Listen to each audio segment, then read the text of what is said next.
A mysterious human warship appeared. The galaxy watched as humanity erased an entire fleet in seconds. The Ilvan system sat quietly at the edge of known space, far from the busy trade lanes and the loud politics of the Concord of Stars. It was a small system with one green moon and 2 farming worlds. The people who lived there, the Ilvani, were gentle and slow to anger. They grew golden grain under soft blue suns and sang old songs about peace. They had no large army. They had never needed one. For 300 years, no one had come to hurt them. That peace was about to end.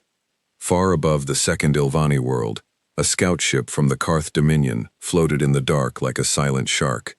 Its sensors drank in every detail of the farms below, the small cities, the low domes where children slept. The scout captain, a broad-shouldered Karth officer named Doran Vek, watched the images with a hungry smile. He had been sent ahead of the main invasion fleet to check that the reports were true. The reports were true.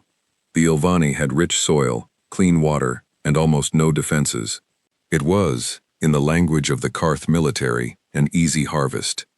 Doran sent his report back through the long chain of relay stations that connected the edge of the galaxy to the heart of the Dominion. The message was short.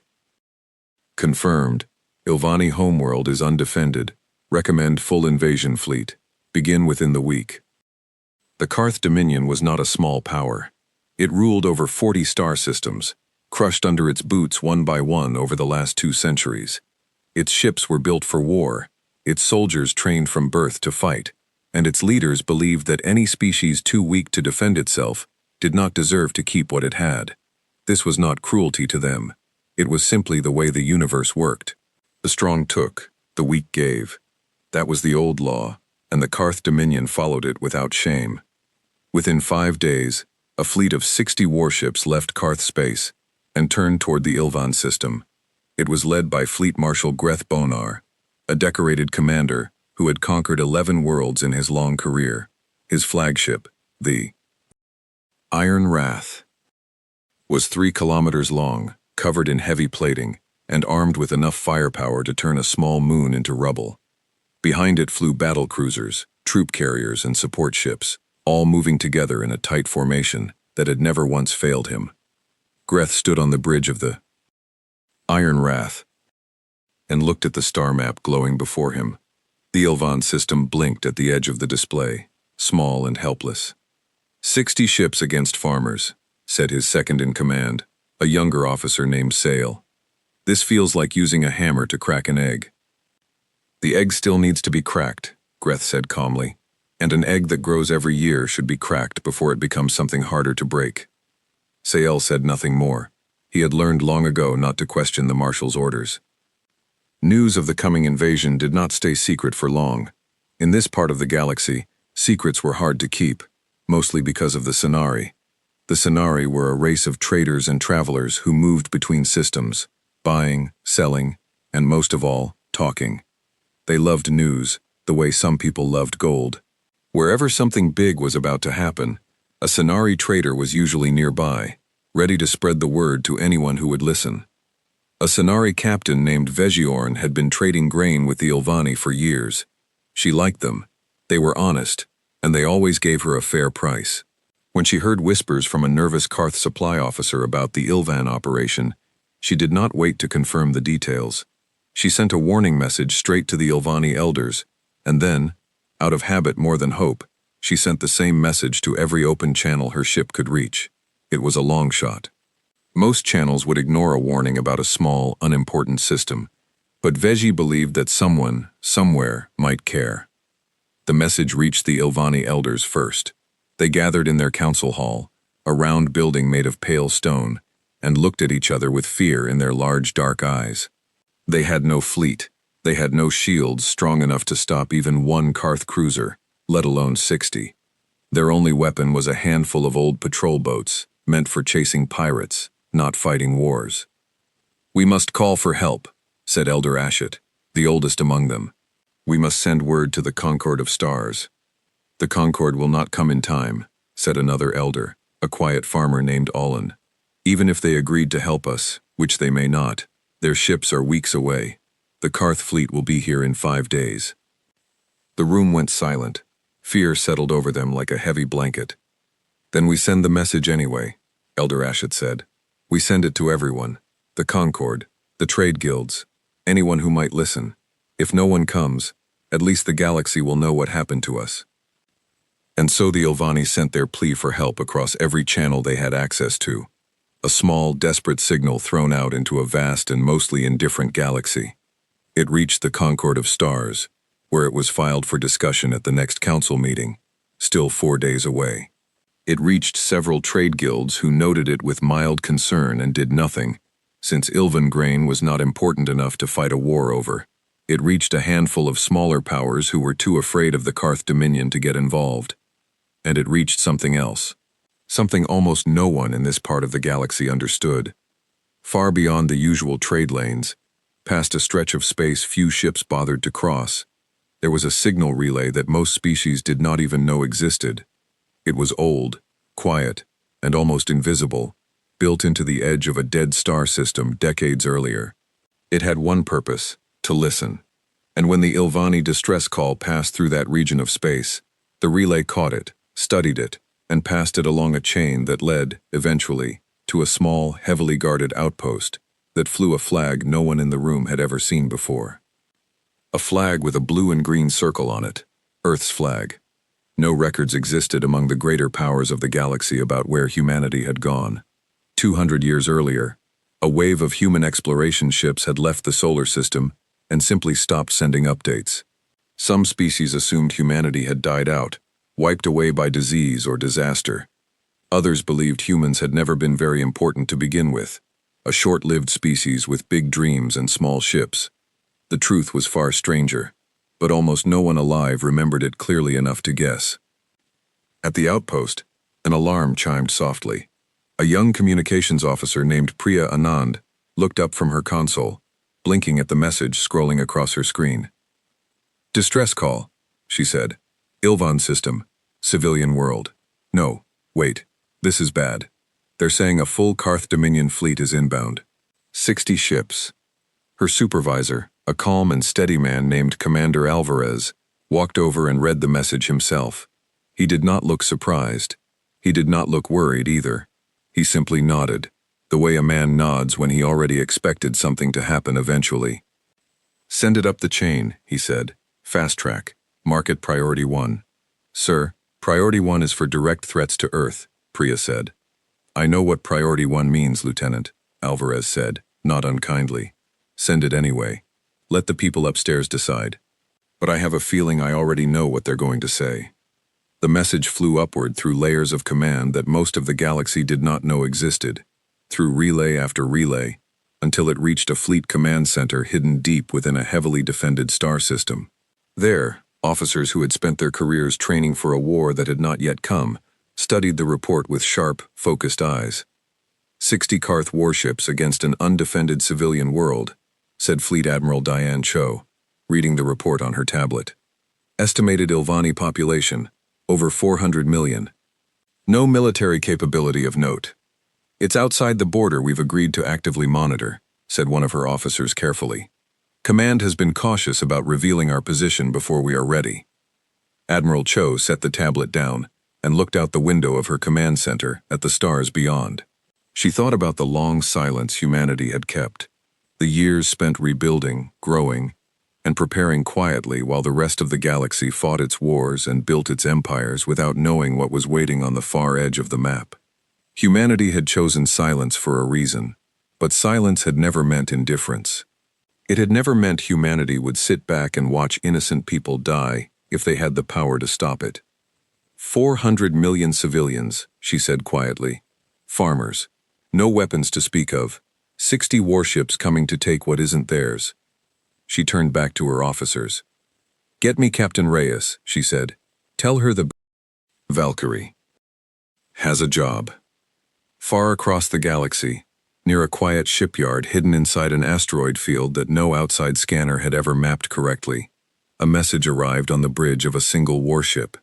It was not the largest ship humanity had ever built, nor the newest, but it was one of the most trusted, crewed by a captain who had earned her command through more than a decade of hard, careful work.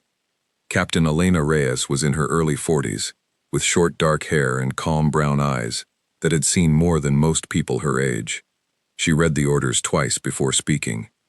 "Set course for the Ilvan system," she said. "Full readiness. We have 5 days before the Karth fleet arrives. We're going to make sure we get there first." Her helmsman, a young officer named Tomas, glanced back at her. "Captain, 60 enemy warships. We're going in with one ship?" Elena allowed herself a small, tired smile. It was not a smile of fear. It was the smile of someone who had trained her whole life for exactly this kind of moment, and who trusted the strength of what humanity had built in the long silence since the galaxy had last seen them. "One ship is what we have," she said. "One ship is what we'll use." The Valkyrie left its hidden shipyard and turned its nose toward a system full of frightened farmers who had no idea help was coming, and toward an enemy fleet that had no idea what it was about to meet. The stars stretched ahead, quiet and endless, hiding the truth of what humanity had become during all those long, silent years. 5 days later, the Karth Dominion fleet arrived at the edge of the Ilvan system, 60 warships strong, led by Fleet Marshal Greth Bonar aboard the mighty Iron Wrath. Below them, the 2 Ilvani worlds spun peacefully, unaware that within minutes, everything was about to change forever. Greth stood at the front of his bridge, watching the pale blue planet grow larger on the main screen. He gave the order that had opened the door to conquest for 11 worlds before this one. "Begin the approach," he said. "Ready weapons. Let us begin the harvest." But as the Karth ships moved deeper into the system, a single, small sensor blip appeared on the edge of their scanners. No signal identified it. No database recognized its shape. It sat motionless between the fleet and the Ilvani homeworld, a lone vessel, far smaller than any of the 60 Karth warships bearing down on it. "Report," Greth said, frowning at the strange reading. His sensor officer looked up, confused. "Sir, one unidentified ship, unknown origin. It's just sitting there, sir. Not moving, not signaling." Greth's frown deepened. In 30 years of conquest, he had never seen an enemy this foolish, or this strange. One ship, alone, standing in the path of 60 warships as if daring them to come closer. "Ignore it," he said finally, turning back to his star map. "It's nothing. Continue the approach. We have a world to take." He did not know, and could not have known, that the small ship sitting silently before his fleet carried the answer to a question the galaxy had been quietly asking for 200 years. What had happened to humanity during all those silent years, and what, exactly, had they built while the rest of the galaxy was not watching? He was about to find out, and so was the rest of the galaxy. Within moments, the Iron Wrath sensor board lit up with a wall of new readings, dozens of them, all coming from that single small ship. Greth stared at the numbers, his mind refusing at first to accept what he was seeing. Weapon signatures, power readings, energy levels that made no sense for a ship that size. "Sir," his sensor officer said, his voice suddenly tight. "Sir, that ship is charging weapons, all of them, at once." Greth opened his mouth to give an order, any order, but he never got the chance to finish the thought. The Ilvan system, quiet for 300 years, was about to become the place where the galaxy learned, in the space of a few terrifying seconds, exactly what a single human warship could do. A mysterious human warship appeared. The galaxy watched as humanity erased an entire fleet in seconds. The seconds that followed would be talked about for years across 1,000 worlds, told and retold until no one could quite agree on the exact details anymore, though everyone agreed on the ending. Fleet Marshal Greth Bonar had time to shout one order: evasive maneuvers, all ships, now. But the words were barely out of his mouth before the small ship in front of his fleet did something no sensor operator in the Karth Dominion had ever recorded before. Its weapons fired, not in a slow building barrage like a Karth warship would, but all at once, a wall of light and energy that spread out and struck every single ship in the fleet, within the same heartbeat. There was no build-up, no warning shots, no test of strength. One moment, 60 Karth warships filled the space above the Ilvan system in a proud, disciplined formation. The next moment, most of them were gone, turned into drifting clouds of metal and fire, their shields having failed to stop even a fraction of what had hit them. On the bridge of the Iron Wrath, alarm screamed as the ship's outer shields collapsed under a single strike. Greth grabbed the edge of his console as the whole vessel shuddered violently. "Status report," he shouted. "Shields at 11%, Sale called back, his voice cracking with disbelief. "Sir, 41 ships are gone. Just gone. The rest are heavily damaged." Greth stared at the tactical display, his mind struggling to process what he was seeing. 41 warships, each one crewed by hundreds of trained soldiers, wiped from existence in a single moment. It should have been impossible. No weapon he knew of could do this. No fleet he had ever fought, not even the strongest empires bordering Karth space, had anything close to this kind of power. "Fire everything we have left," Greth ordered, his voice shaking with anger now more than fear. "All remaining ships, concentrate fire on that vessel." The remaining 19 Karth warships, battered and confused, turned every weapon they had toward the small human ship still sitting motionless in the middle of the wreckage. A storm of energy blasts, missiles, and cannon fire lit up the space around it, enough firepower to level a small moon. When the smoke and light cleared, the human ship was still there, untouched. Shields are holding at full strength," Sale said, staring at his readout, as if it might change if he looked at it long enough. "Sir, they didn't even flicker." For the first time in his long career, Fleet Marshal Greth Bonar felt something he had not felt since he was a young cadet fresh out of training. He felt afraid. Aboard the Valkyrie, the mood on the bridge was calm, almost quiet, the kind of calm that came from a crew who had trained for exactly this moment and trusted their ship and their captain completely. Captain Elena Reyes watched the tactical display without any visible excitement, the way a careful driver watches the road, even after successfully avoiding an accident. "Enemy fleet reduced to 19 vessels," her tactical officer reported. "All remaining ships are damaged and disorganized. They fired everything they had at us. Shields took 0% damage." "Understood," Elena said.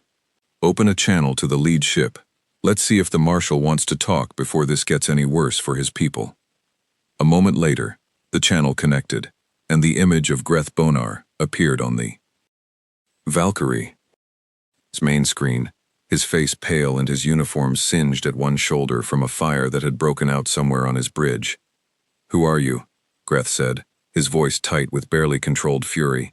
"And what species dares to attack the Karth Dominion without warning?" "You brought 60 warships to a system full of unarmed farmers," Elena said evenly. "I don't think you get to ask who fired without warning first." Greth's jaw tightened. "This is Dominion business. Ilvan space belongs to the strong. It has always belonged to the strong. That is the law of this galaxy." "Not anymore," Elena said. "Not here. Take what's left of your fleet and go home, Marshal. This is the only warning you're going to get." For a long moment, Greth said nothing, his mind racing through his options. 19 damaged ships against one vessel that had destroyed 41 of his best warships without taking a single scratch. There was no version of this fight he could win. Every instinct in him screamed to attack anyway, to prove that the Karth Dominion did not retreat, did not bow to threats. But the numbers did not lie, and Greth had not survived 30 years of war by ignoring numbers. "This is not over," he said finally. "You have made an enemy today that you do not understand." "Maybe," Elena said calmly, "but your fleet is the one leaving in pieces. Go home, Marshal." The channel closed. A moment later, the remaining Karth ships turned and limped away from the Ilvan system, leaving behind a graveyard of broken hulls drifting silently among the stars, a wreckage field that would remain there for years, as a strange, quiet monument to the day everything changed. Word of what happened at Ilvan did not stay contained for long. Veji Orn, the Sonari trader who had first warned the Ilvani of the coming invasion, had stayed in the system just long enough to see the entire battle unfold on her own sensors, hiding at a safe distance behind a small moon. What she recorded that day would become some of the most viewed sensor footage in galactic history. Within hours, Veji's recording was being shared across every trade route she could reach. Within a day, it had spread to a dozen systems. Within a week, It seemed like almost every ship, station, and world with an active communications array had seen at least a version of the footage. 60 proud Karth warships approaching an undefended world, and then, in the space of a few seconds, 41 of them simply erased from existence by a single unknown vessel. The reactions across the galaxy were as varied as the species who watched. On the trade world of Kesh-Vantar, merchants gathered around public view screens, murmuring nervously to each other as the footage played again and again. Some laughed nervously, unsure if it was some kind of elaborate hoax. Others fell completely silent, watching the numbers on the display with growing unease. Whatever this new power was, it had appeared out of nowhere and destroyed a fleet that had terrified dozens of systems for decades. At the High Concord, the loose alliance of species that tried, with mixed success, to keep some order across the galaxy, an emergency session was called within a day of the footage spreading. Representatives from a dozen member worlds crowded into the great circular chamber, all talking over each other, all demanding answers no one yet had. "This ship, this human vessel," said Ambassador Doth Kalin of the reptilian Vashtu people, tapping the table in front of him with a clawed finger. "Where did it come from? Which system does this species claim as home? I have never once heard the word human spoken in this chamber before today." "There are old records," said another representative, an insect-like Trellan scholar named Iris Wen Kolth, adjusting the small device that helped translate her clicking speech into common galactic language. "From 2 centuries ago, a species called humanity, native to a system called Sol, explorer ships. Then, nothing, no contact. Many assumed they had gone extinct. Extinct species do not build warships capable of destroying 41 Dominion cruisers without taking a single hit," said Doth Kalin dryly. "Whatever they have been doing these 200 years, extinction was clearly not part of the plan." The chamber fell into uneasy murmuring. No one in that room had an answer for where humanity had gone, or what they had built during their long silence. All anyone had was a piece of sensor footage and a name that had not been spoken seriously in galactic politics for 200 years. Far from the noise and worry of the Concord chamber, on the pale stone world of Ilvan, the mood was very different. The Ilvani gathered in their round council hall once more, but this time there were no fearful whispers. There was quiet, stunned gratitude, and a growing sense of wonder about the strangers who had appeared out of nowhere to save them. Elder Ashit stood at the center of the hall, watching the recording of the battle for the 3rd time on a small screen brought by Veji Orn herself. When it ended, the elder was quiet for a long moment. "They asked for nothing," Ashit said finally. "No payment. No treaty, no promise of loyalty. They simply came, and they stopped the fleet, and then they told the marshal to leave. Perhaps they will ask for something later," said Olin, the cautious farmer elder, though even he did not sound entirely convinced of his own worry. "Perhaps," Ashit agreed, "but for now, we are alive, and our children are safe in their beds tonight instead of hiding in shelters. Whatever the humans want, whoever they are, they have earned our gratitude 100 times over today." Aboard the Valkyrie. Still holding position near the Ilvan system to make sure the Karth fleet had truly retreated, Captain Elena Reyes sat in her quarters reading the first wave of reports coming in from Earth Command. The footage was already spreading, faster than anyone at Command had expected. There had been a plan, once, for a slow, careful reveal of humanity to the wider galaxy. A plan built over years of quiet debate among Earth's leaders. That plan, Elena realized with a small, tired sigh, was no longer going to happen the way anyone had intended. A message chimed on her console. It was from Fleet Admiral Diane Cho. "Good work today, Captain. You saved 400 million lives, and I don't regret the order for a second. But I won't lie to you. The footage is already everywhere. The Concord knows the word human again. This changes things. Command wants you to hold position at Ilvan a while longer. There may be visitors." Elena read the message twice, then looked out the small viewport of her quarters at the quiet stars beyond, and the drifting wreckage of the Karth fleet, still visible in the far distance, dark and silent against the void. She had known, when she accepted this command, that a day like this might come eventually. Humanity could not stay hidden forever. Not once it had grown strong enough to matter. She had simply not expected it to happen quite this fast, or quite this loudly. 2 days later, exactly as Admiral Cho had predicted, a small, unarmed shuttle arrived at the edge of the Ilvan system, broadcasting a peaceful, careful greeting in the common galactic tongue. It carried a single passenger, a nervous but determined ambassador from the High Concord, sent to do something no representative of the wider galaxy had done in 200 years. He had come to make first contact with humanity, and to ask, on behalf of every frightened and curious species watching from afar, the same question that was now on the minds of billions across the stars. Who, exactly, were these humans, and what had they been building in the long, quiet silence since the galaxy had last seen them? A mysterious human warship appeared. The galaxy watched as humanity erased an entire fleet in seconds. The Concord ambassador's name was Ren Ashovar, a slender, pale-skinned member of the Korvath species, known across the galaxy for their sharp minds and their long careers spent solving problems other diplomats were too afraid to touch. Ren had spent the entire 2-day journey to Ilvan space rehearsing what he might say to a species that had just destroyed 41 warships in a matter of seconds. Nothing he practiced felt like enough. When his shuttle was allowed to dock with the Valkyrie, Ren stepped through the airlock expecting, on some level, to be greeted by something intimidating. Towering guards, perhaps, or cold, unreadable officers standing in perfect silent rows. Instead, he found a woman with short dark hair and a calm, tired smile waiting for him in a plain gray uniform, flanked by 2 crew members who looked far more curious than threatening. "Ambassador Ashovar," the woman said, extending a hand in a gesture Ren recognized from old historical records of human customs. "Captain Elena Reyes, welcome aboard the Valkyrie." Ren shook her hand carefully, unsure if he was doing it correctly. "Captain, thank you for receiving me.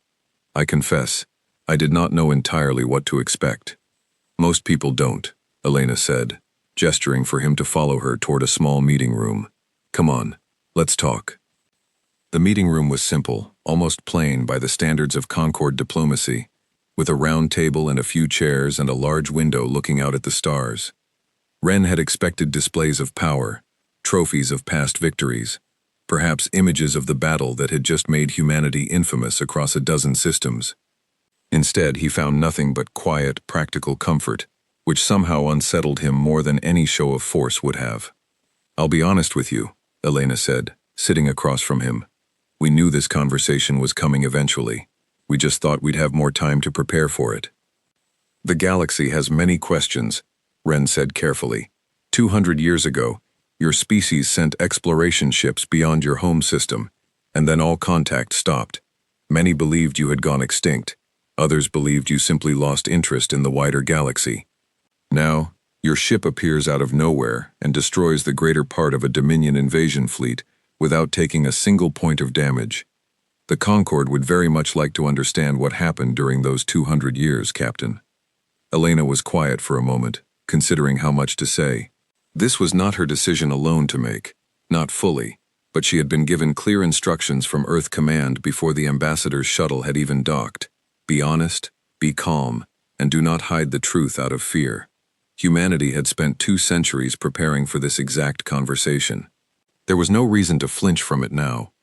200 years ago, she began, humanity was still fighting its own wars back on Earth. We were divided, dangerous to ourselves, and honestly, not that impressive compared to what you're used to seeing out here. When our exploration ships went quiet, it wasn't because we died out.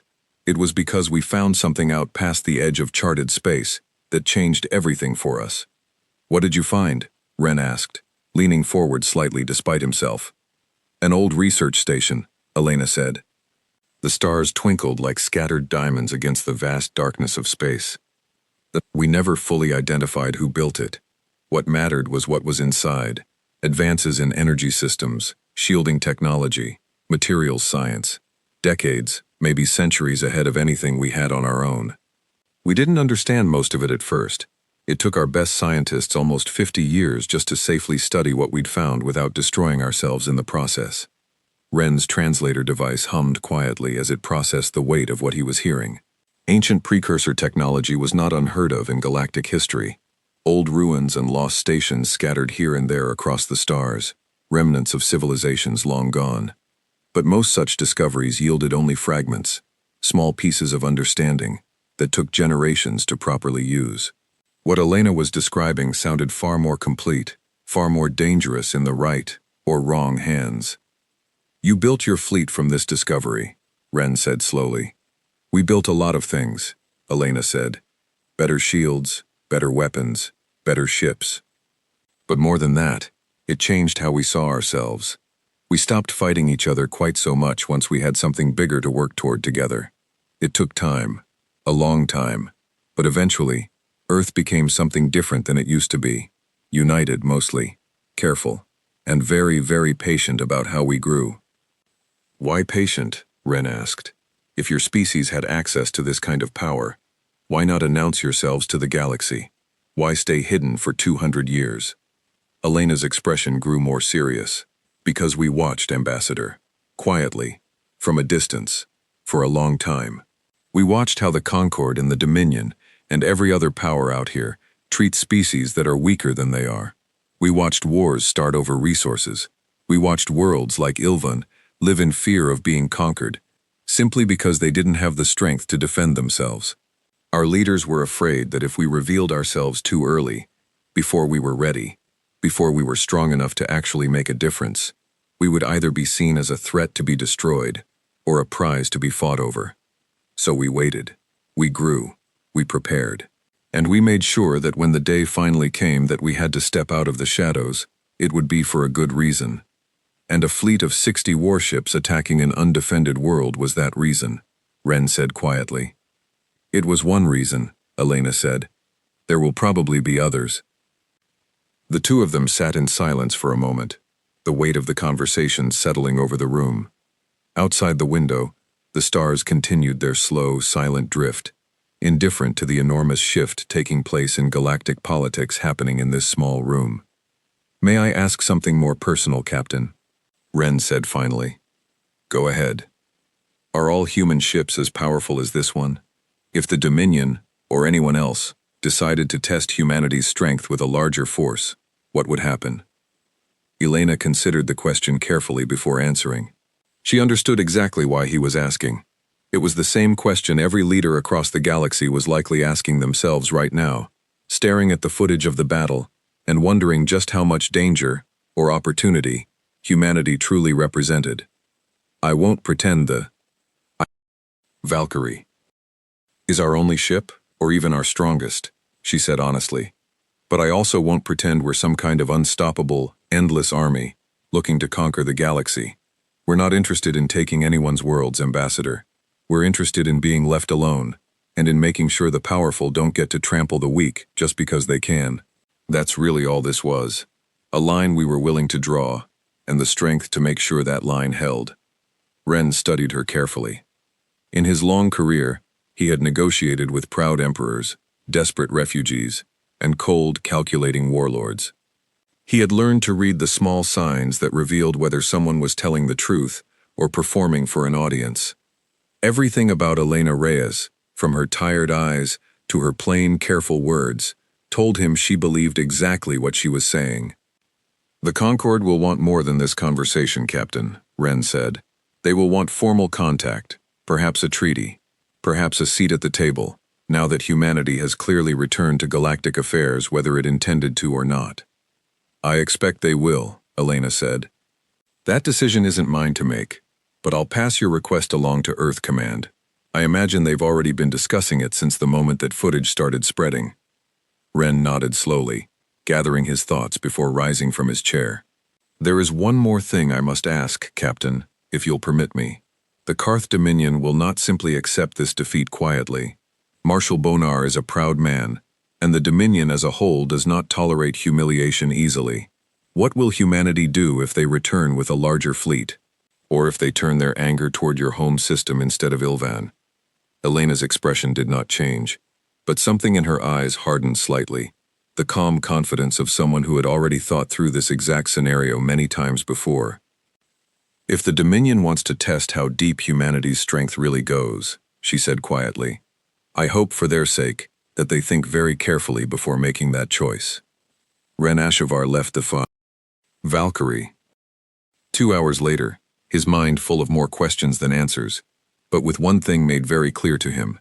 Humanity had not appeared at Ilvan by accident, and it had not appeared unprepared. Whatever had happened during those 200 silent years, humanity had used the time well, and the galaxy was only now beginning to understand exactly how well. Back within Karth Dominion space, the mood was very different from the calm, careful diplomacy taking place aboard the Valkyrie. Fleet Marshal Greth Bonar stood before the Dominion's High Council, a group of the Empire's most powerful generals and leaders, delivering his report on the disaster at Ilvan. The room was silent as he spoke, silent in a way that felt heavier than any shouting could have been.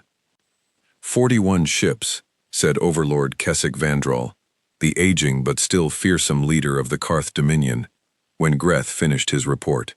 41 of our finest warships, destroyed by a single unknown vessel, and you retreated with the rest, rather than pressing the attack.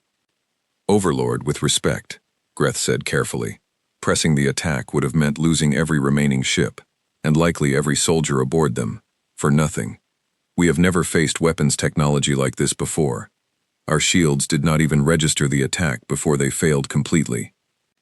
Kessik was quiet for a long moment, his sharp eyes studying the recording of the battle playing on the display before him, the same footage now spreading across the entire galaxy. Humanity, he said finally, tasting the unfamiliar word. I want everything we have on this species.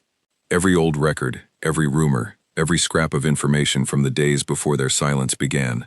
I want to know where they came from, what they want, and most importantly, I want to know exactly how strong they truly are. And if we find they are as strong as this footage suggests, asked one of the other council members. Kessik's expression darkened, old pride warring visibly with newfound caution. Then we will decide, he said slowly, whether the Dominion has just found its greatest enemy, or perhaps its greatest opportunity. Across the galaxy, in council chambers and trading posts, and quiet farming worlds alike, the same question was being asked in 1,000 different languages. What did the return of humanity mean for everyone else? Some saw danger. Some saw hope. And some, like Overlord Kessik Vandral, saw something far more complicated, a puzzle they intended to solve no matter the cost. The silence that had surrounded humanity for 200 years was well and truly broken. What came next would depend on choices not yet made, by people on both sides who were only just beginning to understand exactly what kind of galaxy they now shared. A mysterious human warship appeared. The galaxy watched as humanity erased an entire fleet in seconds. 3 months passed after the battle at Ilvan, and the galaxy did not calm down. If anything, it grew more restless with each passing week. Every trade route buzzed with rumors about humanity. Every council chamber debated what to do about the sudden appearance of a species that had, apparently, been quietly growing in strength for 200 years, while everyone else assumed they were gone. The High Concord had formally opened diplomatic contact with Earth, a slow and careful process handled mostly through Ambassador Ren Ashavar, who found himself, somewhat to his own surprise, becoming one of the galaxy's leading experts on human culture almost overnight. He had visited Earth twice now, each time returning with more stories than answers, describing a world both familiar and strange to the many species who listened eagerly to his reports. But not everyone in the galaxy was content to simply talk. Within Karth Dominion space, Overlord Kessik Vandral had spent those same 3 months gathering every piece of information his empire could find. Spies were sent to observe human trade ships when they occasionally appeared near neutral space. Old records from 2 centuries ago were dug up and studied for any forgotten clue. Scientists analyzed every frame of the Ilvan battle footage over and over, searching for weaknesses in the shields and weapons that had so easily destroyed 41 of the Dominion's finest warships. What they found only deepened the mystery and the fear. The shielding technology alone is decades beyond anything we currently possess, reported Dr. Vashna Ithral, the Dominion's chief weapons scientist, standing before the High Council with a nervous energy that betrayed just how unsettling her findings had been. Based on our analysis of the footage, their weapons fired with a coordination and speed our own systems cannot currently replicate. It is not simply that their technology is stronger, Overlord. It is that it operates on principles we do not fully understand. And their numbers? Keswick asked. How many ships like the one at Ilvan does humanity actually possess? Unknown, Vashna admitted. Our best estimate, based on limited sightings near neutral trade space, suggests a fleet of moderate size, perhaps several hundred vessels of varying strength. But we cannot confirm this. Humanity has been extremely careful about revealing the true extent of its military. Keswick drummed his clawed fingers against the arm of his chair, considering his options. 30 years of conquest had taught him patience, when patience served him, and boldness when boldness was needed. The question, as always, was knowing which moment called for which approach. Marshal Bonar believes we should avoid direct conflict with humanity for now, said one of the council members.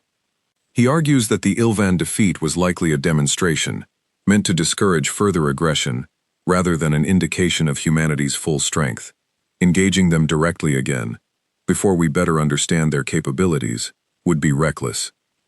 Marshal Bonar lost 41 ships without landing a single meaningful blow, Keswick said coldly. His caution is understandable, but caution alone will not keep the Dominion strong. We did not build this empire by cowering every time we met something we did not fully understand. He rose slowly from his seat, looking out over the assembled council. We will not attack humanity directly, not yet. But we will not simply wait and hope they remain content to stay within their own borders either. I want a new fleet prepared, larger and better equipped than the one that failed at Ilvan. I want our scientists working around the clock to close the technological gap between us, and I want quiet contact made with other powers who may share our concerns about this new, unpredictable species. You intend to build an alliance against humanity, said Vashna carefully. I intend, Keswick said, to make certain that if the day comes when the Dominion must face humanity in true, full-scale war, we do not face them alone. Word of the Dominion's quiet efforts to gather allies against humanity did not stay entirely secret. The galaxy, as always, leaked information the way old pipes leaked water, slowly but steadily, until enough had gathered to notice. Several smaller powers, frightened by the display at Ilvan, and eager to stay on the good side of whichever faction proved stronger, began quietly aligning themselves with the Dominion's cautious campaign. Others, particularly species who had suffered under Dominion conquest in the past, began looking toward humanity instead, hoping that this new, mysterious power might finally offer some counterbalance to Karth aggression. The galaxy, once fairly stable under the loose authority of the Concord and the looming shadow of the Dominion, was slowly beginning to split into two uneasy camps. On Earth, these developments were watched with careful, serious attention.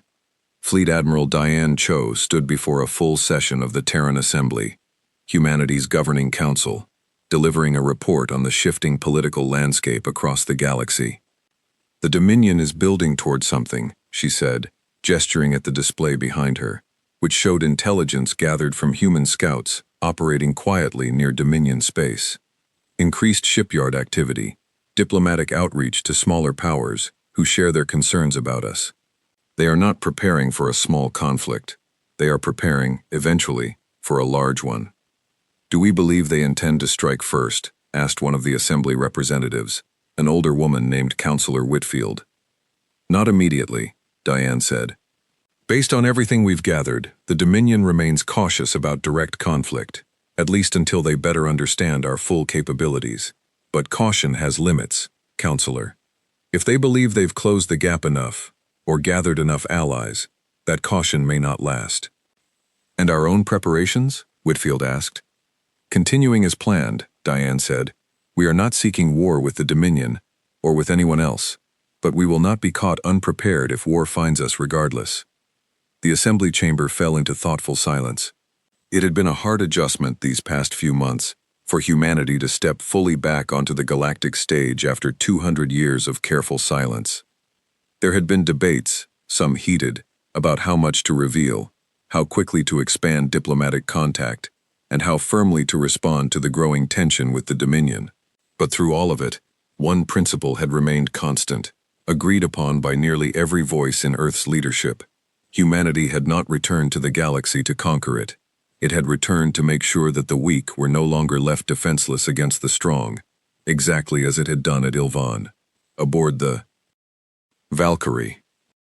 Still stationed near the edge of Concord space as part of humanity's small but growing diplomatic and defensive presence, Captain Elena Reyes received the news of the Dominion's growing alliance with a quiet, familiar tension in her chest.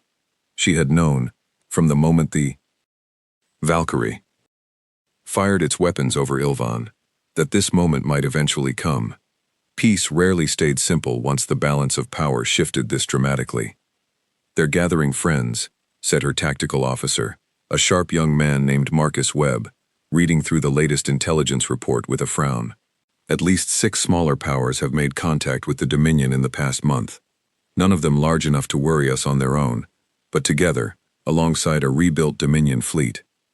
It adds up to a real problem," Elena finished for him. "I know. Should we be worried, Captain?" Elena considered the question for a long moment, watching the quiet stars beyond the bridge's main viewport, the same calm void that had watched over humanity's long, careful preparation for exactly this kind of moment. "Worried isn't quite the right word," she said finally. "Ready is closer to it. We've spent 200 years getting ready for this, Marcus. Not because we wanted a war, because we understood that sooner or later, someone out here was going to test us, the same way the Dominion tested the Ilvani before we stopped them. We just have to make sure that when that test comes, we're just as ready as we were the first time." Not every development over those 3 months was tense or worrying, however. Slowly, carefully, real friendships were beginning to form between humanity and several of the galaxy's smaller, gentler species, the ones who had lived for generations under the constant threat of powers like the Dominion. The Ilvani themselves had requested, through Elder Ashit, a formal exchange of knowledge and culture with Earth, eager to learn more about the strangers who had saved their entire world without asking for anything in return. A small human delegation, led by a soft-spoken cultural liaison named Dr. Amara Okafor, arrived on Ilvan to begin that exchange. She was welcomed with open arms and gentle curiosity by the Ilvani people, who had never in their long history hosted visitors from so mysterious and powerful a species. "You saved us, and you ask for nothing," Elder Ashit said to her during their first meeting in the round council hall, still marveling at the idea even months later. "In our experience, the powerful always want something eventually. Maybe we do want something," Amara said gently. "Just not the kind of thing you're used to being asked for. We want friends out here, Elder. Real ones. Not people who owe us favors, but people who trust us because we've earned it." Ashit studied the human woman for a long moment, then smiled, an expression that translated easily across the gap between their two species. "Then I believe," the Elder said, "that you have already earned exactly that." Not every alien power watching humanity's rise shared the Ilvani's warmth, nor the Dominion's growing suspicion. Many simply watched and waited, curious and cautious in equal measure, unsure yet which way the coming winds of galactic politics would blow. But as the months passed, and the Dominion's fleet grew larger, and its list of allies grew longer, it became clear to nearly everyone paying attention that the quiet, uneasy peace following the battle at Ilvan would not last forever.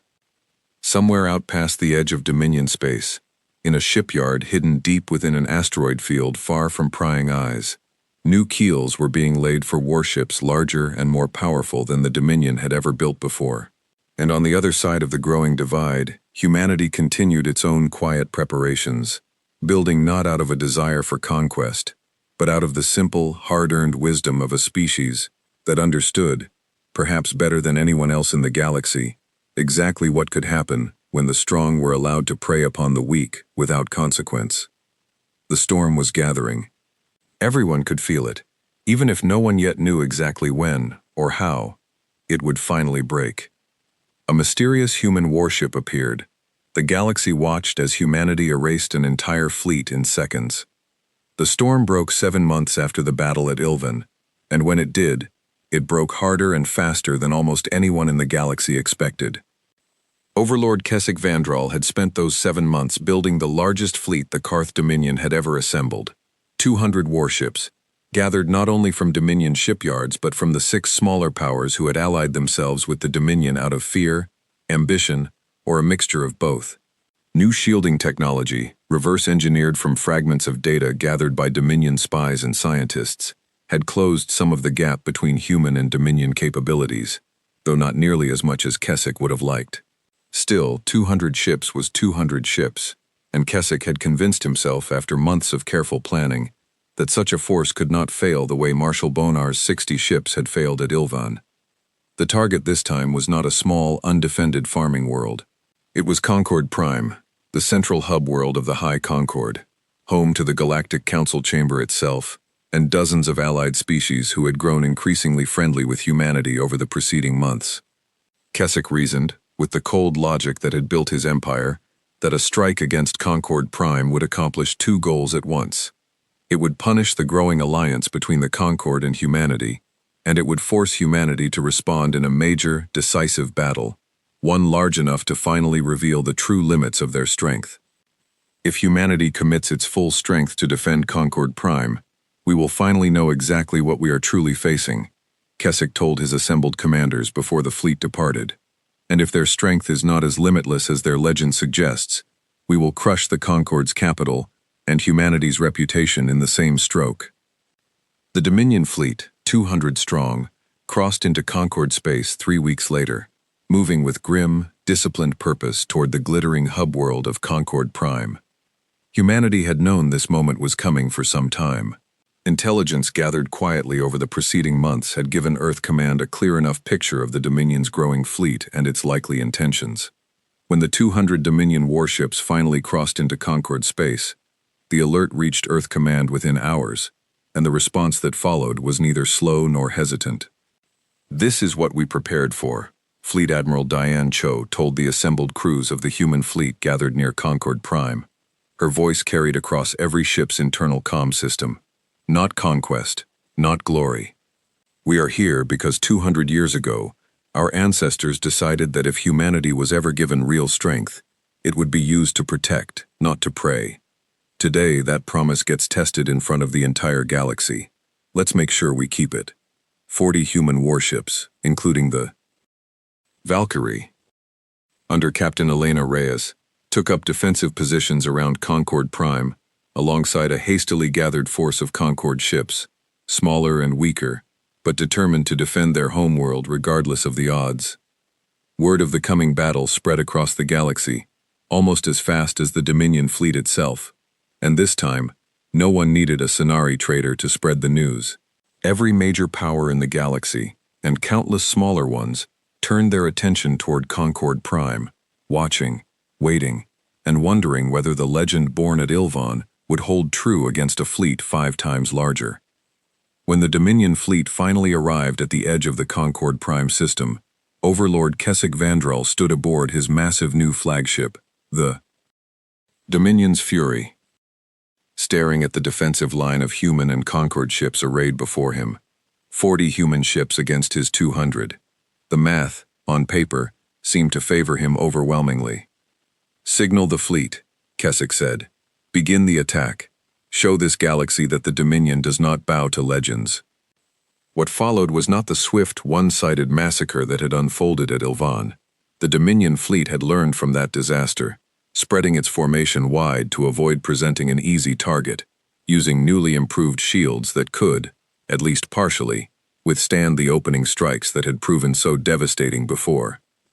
For the first time since humanity's return to galactic affairs, a real, hard-fought battle began, one that would stretch on for hours rather than seconds. Captain Elena Reyes stood on the bridge of the Valkyrie, watching the battle unfold across dozens of tactical displays, coordinating with the rest of the human fleet as Dominion warships pressed forward in wave after wave.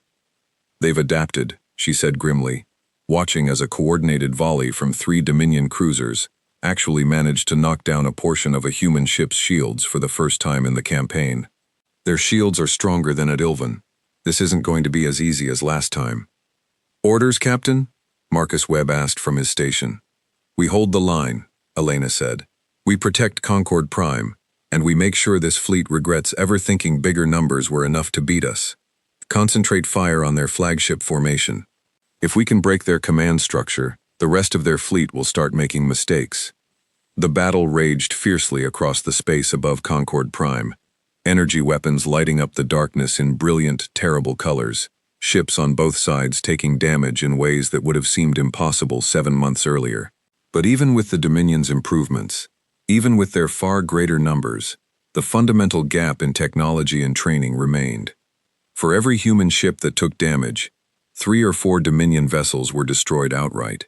For every clever maneuver the Dominion attempted, human tactical computers, built on technology decades ahead of anything the Dominion possessed, calculated a counter within seconds.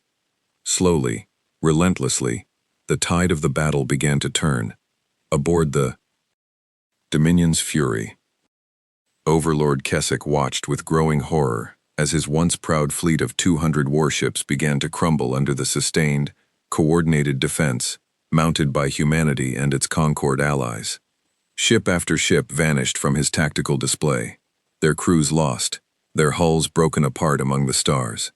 What had begun as a confident campaign to finally prove the limits of human strength was becoming, hour by hour, an even greater disaster than the one that had humiliated Marshal Bonar at Ilvan. "Overlord, we have lost over half the fleet," reported his tactical officer, voice shaking. "The remaining ships are requesting orders. Many are already breaking formation to retreat." Keswick stared at the display, his pride warring one final time with the cold, undeniable reality laid out before him. 200 ships had not been enough. The gap between humanity and the Dominion, it was now painfully clear, was not something that could be closed in 7 months of frantic preparation. It might not be closed for years, perhaps decades, if it could be closed at all. "Signal the retreat," he said finally, the words tasting like ash in his mouth. "All remaining ships, withdraw from Concord space immediately." The order came too late to save many of the remaining Dominion vessels, but enough survived to carry the news back to Karth Dominion space. Their grand fleet, built over months of careful preparation with the help of 6 allied powers, had been broken and scattered by a defensive force less than a quarter its size. When the last Dominion ship finally retreated beyond the edge of Concord space, a strange, heavy silence settled over the battlefield, broken only by the quiet static of dozens of damaged systems slowly stabilizing across the human and Concord fleets. Captain Elena Reyes allowed herself a long, tired breath, watching the wreckage of the Dominion fleet drift silently among the stars, a scene that echoed, on a much larger scale, the one that had first announced humanity's return to the galaxy 7 months earlier. "Casualty report," she said quietly. "We took losses, Captain," Marcus said, his voice heavy but steady. 3 ships destroyed, a dozen more damaged, but the fleet held. Concord Prime is safe." Elena nodded slowly, thinking of the crews aboard those 3 lost ships, families back on Earth, who would soon receive news that would break their hearts. Victory, even a victory this decisive, never came without cost, and humanity had never pretended otherwise, not even in its proudest legends. "Send word to Earth Command," she said finally. "Tell them we held the line." The battle at Concord Prime became, within days, an even bigger story across the galaxy than the one at Ilvan had ever been. This time, there was no question of a lucky, isolated strike, no possibility of dismissing what had happened as some strange fluke. Humanity had faced a fleet 5 times the size of the one that first announced their return, backed by 6 allied powers and months of careful preparation, and had not merely survived, but had decisively defended an entire world while doing it. At the High Concord, the mood in the Great Circular Chamber had shifted entirely from the nervous uncertainty of 7 months earlier. Ambassador Ren Ashovar stood before the assembled representatives, delivering a report that many across the galaxy had been anxiously awaiting. Humanity's actions at Concord Prime were decisive, disciplined, and, perhaps most importantly, restrained, he said. They did not pursue the retreating Dominion fleet beyond our borders. They did not demand territory, or tribute, or apology, beyond the Dominion's agreement to cease hostile action against Concord member worlds. They asked only that the peace be respected going forward. A power capable of what we witness today, and it asks for nothing more than peace, said Ambassador Doth Kalin, shaking his head slowly. 200 years ago, We barely remembered their name. Today, I believe we owe them a debt that will take generations to properly repay. A formal vote followed within the week, one that had once seemed almost unthinkable, given how recently the galaxy had rediscovered humanity's existence. By a wide and decisive margin, the High Concord extended a full seat on the Council to Earth's representatives, formally recognizing humanity as a major power within galactic affairs, one now standing alongside species who had shaped the wider galaxy for centuries. On Earth, the news was met with quiet, hard-earned celebration rather than loud triumph. 200 years of careful, patient preparation had finally led to this moment, not a moment of conquest, but a moment of acceptance. Humanity taking its rightful place among the stars not as a conqueror, but as a protector, exactly as its long, silent preparation had always intended. Aboard the Valkyrie, still stationed near Concord Prime as repairs continued across the fleet, Captain Elena Reyes stood at the viewport of her quarters, looking out at the same quiet, endless stars that had watched over the entire remarkable journey, from the desperate distress call at Ilvan to the decisive victory that had finally secured humanity's place in galactic history. A message chimed softly on her console. It was from Elder Ashit of Ilvan, sent along with a small gift of grain seed, a simple, meaningful gesture from the very first world humanity had chosen to protect. Thank you, Captain, for showing this galaxy what strength can look like when it walks alongside kindness. Our children will grow up knowing that story, and they will grow up believing that the strong do not always have to take from the weak. Sometimes, the strong simply choose to stand beside them instead. Elena read the message twice, a small, quiet smile forming on her tired face, and then looked back out at the stars, endless and full of possibility, no longer hiding a silent, waiting galaxy from the truth of what humanity had become. The long silence was over. The galaxy had watched humanity rise, tested its strength not once but twice, and had finally, fully understood exactly what kind of power had returned to the stars after 200 quiet years. And far across the vast, star-filled dark, countless other worlds, some frightened, some hopeful, and some simply curious, continued to watch, wondering what humanity's next chapter among the stars would bring.